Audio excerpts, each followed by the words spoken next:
قرآن پاک کے بارے میں ایک کمال کا فیکٹ بتاؤں، یہ آپ کو اور کوئی بھی نہیں بتائے گا۔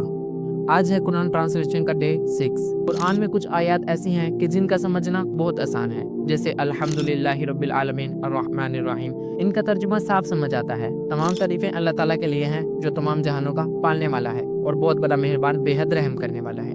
لیکن آپ کو پتہ ہے قرآن پاک میں کچھ آیات ایسی بھی ہیں جنہیں سمجھنے کے لیے قرآن و حدیث کا علم ہونا ضروری ہے۔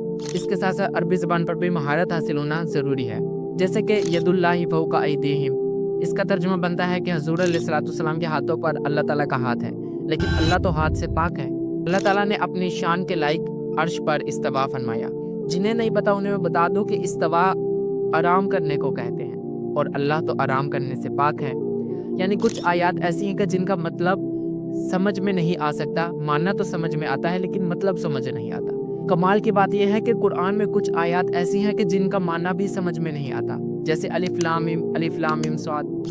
اس کے نیچے جب ہم اس کا ترجمہ کرتے ہیں تو وہی لفظ ایگزیکٹ نیچے لکھ دیا جاتا ہے، کیونکہ اس کا مطلب صرف اللہ اور اس کا رسول ہی بہتر جانتے ہیں۔